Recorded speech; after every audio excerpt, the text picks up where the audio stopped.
Well, we now welcome in all-conference nickel defensive back DJ Barksdale from this JMU defense. We'll run it right into questions here in the room, but please submit any questions over Zoom, and we'll make sure to get those in accordingly. We'll start with Katie Harper from the Breeze. Or, excuse me, the DNR. Formerly of the Breeze, though. It's been a few years since that. DJ, for you, what is this excitement level like getting to be in this moment of preparing for a college football playoff game? It's very exciting. You know, you dream of this as a little kid, so being able to be at James Madison and get the opportunity is very exciting. And then for you guys as a team, you guys have done a lot of firsts this year to be the first to win the Sun Belt, first to in the team in the Sun Belt and in Virginia to get that CFP berth. How comfortable are you guys being the first and kind of trailblazing the path? I wouldn't say comfortable. I feel like it was expected. You know, we always thought that we could be here in this position, so it was very expected by this whole team. And, you know, the body of work that we've done, it really just goes to see how hard that we work and just put our heads down and just to keep on going to get to this point. Let's go over to Preston Comer from the Breeze. DJ, I know you just said that a lot of people on this team were expecting an outcome like this, but there are a lot of people that are finding out about JMU for the first time this week. What do you think a game like this can show the world about JMU? It can show a lot. You know, we're just going to go out there, play our hardest, and just be able to just show what people have been missing out on. The only people that are surprised are the people from outside. Everybody inside this building expected it and knew what we could do from the beginning. So we just going to go out there and play our brand of football and just show what everybody else is missing on. And how was practice today, pumping in some extra noise and some of the songs that will be playing in Oregon Stadium on Saturday? It was great. You know, that's the environment we're going to be in. We've already been in that environment, multiple games, going away games and all that. So it's going to be great. It's very great development preparation for us. So we're just going to keep on using that and keep on building on our success right now. Let's go over to Jarvis Heron from WHSV. DJ, just curious what you've seen from Oregon's offense. I know they have a diverse amount of weapons, and I know their quarterback is getting some NFL draft buzz as well.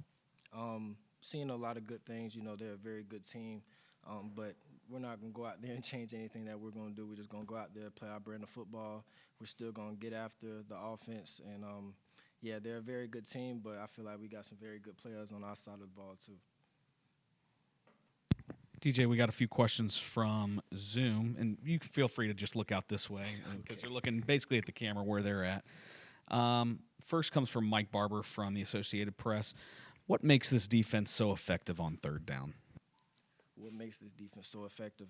Just our togetherness and the way we communicate on third down, being able to notice sets and just our communication overall. You know, you can't go away from our communication on third down, being able to get into the right spots, get our feet set, and get our eyes right just to execute what's going on in that play. Next one from Mike. Excuse me here. Oregon has big playability. How do you guard against giving up those big plays when you also have to focus in on their run game? Same thing that we've been doing all year. Just staying with our brand, always just getting after the quarterback, making sure that we're always downhill, but also staying on top of their shots. Yes, they got guys that can get behind defenses, but that just emphasizes our defense to be able to just stay on top but still have those pressures and be able to get after them.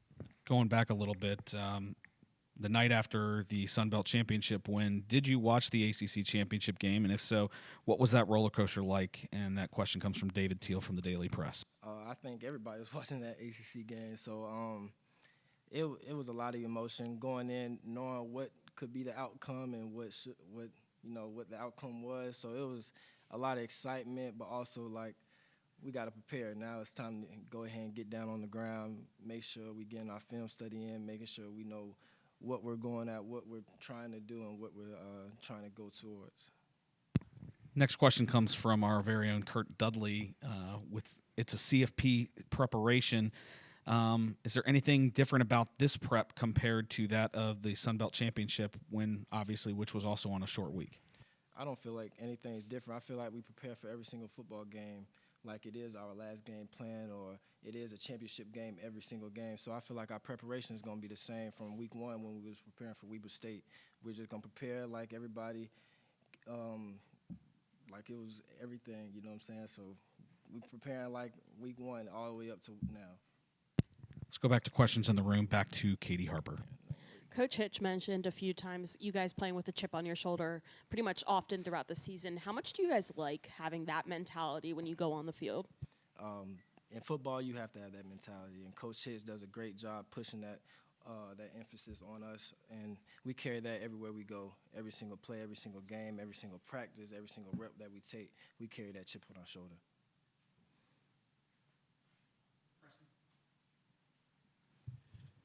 I know that obviously coming in with a new defensive coordinator, were you guys maybe expecting to have a defense like this that ranks in the top 5, top 10 nationally in multiple different categories when you were coming into the season? I feel like we expect that every year, even with a new D coordinator. I feel like the players that we have here, you know, most of our core guys stayed here, like Jacob Thomas, Justin Eaglin, Trent Hendrick. I feel like we expected that just between the players because that's who's out in the field doing it. So I feel like we came together as a group in the beginning of the year. It was like, we have to do this. We're going to do it. And that's what we put on the field, and that's the outcome right now. Yeah, I have one more for you, DJ. Come Saturday night, is this kind of a dream come true for you, getting to play in this big stage of a game on national television with a chance to compete for a national championship?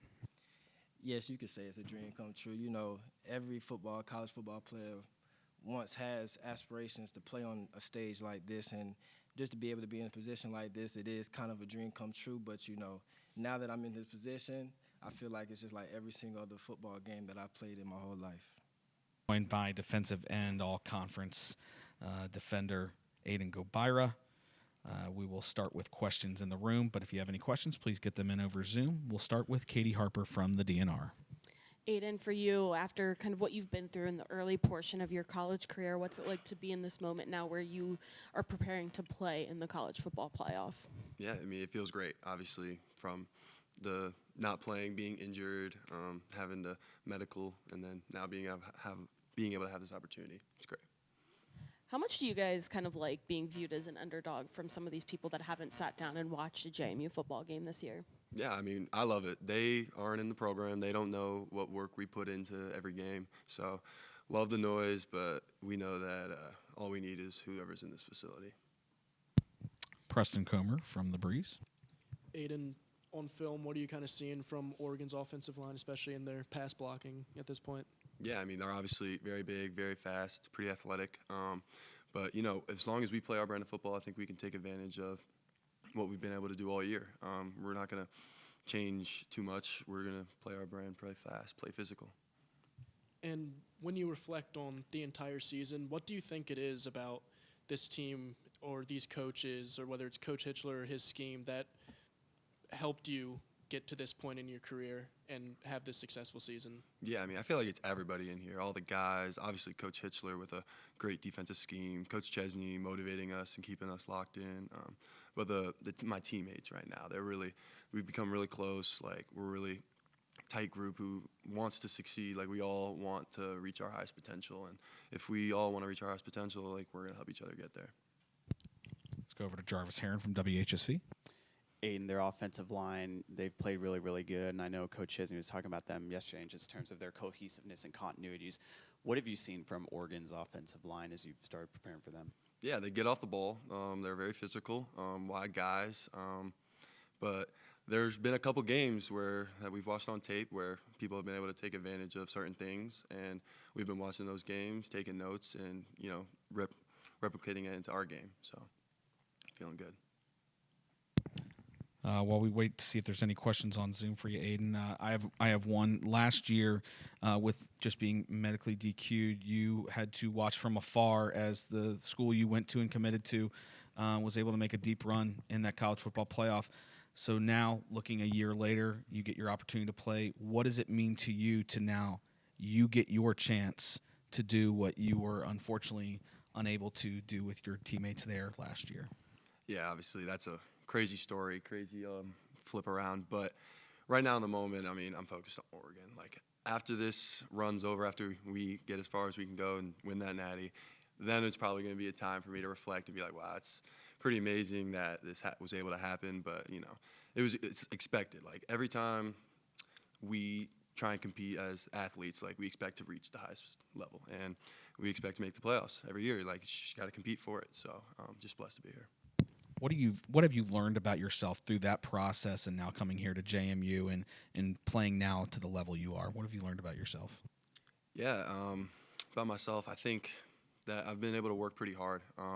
And not saying I don't need to work harder, obviously. Like, there's always more to grow, but I think that's where I am growing. I know that I still need to keep working, need to train flexibility, train the mind, train everything involved with football. So just making sure that I'm not getting complacent with where I'm at and, still trying to grow.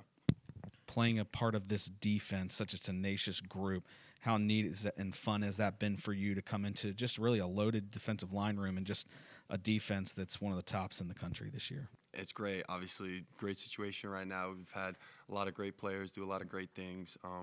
And Coach Hitchler, again, creating a great scheme for us to play, very fast, very physical. And again, it's our guys. Like, the guys who came in, the guys who've been here, like, all very high character, high level football players. So super excited about that. Let's go back to Katie Harper here in the room. You guys have done well, especially in the second half of the year, to limit those big plays from opponents' offenses. How much pride do you guys take in making sure that they aren't picking up, 10, 15 yards against you guys? Yeah, of course, that's always the goal. But even when that does happen, if it does, like, it's just right next to the next play. Like, you can't keep dwelling on that play. Now it's what else are they going to run, what zone are they in, what down distance, all that stuff. So just making sure we're speeding to the next.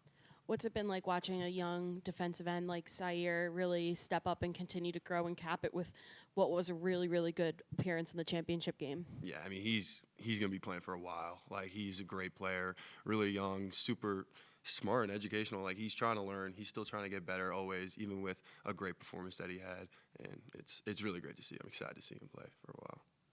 And then as a team perspective, how nice and fun is it, and maybe a little bit different is it to just be in this position where you guys are becoming the first to do so many different things? Yeah, I mean, it's only the second year of a 12-team playoff, so it's the first, but, there's always opportunity. Like, it was bound to happen, and we're just excited that it was us for now.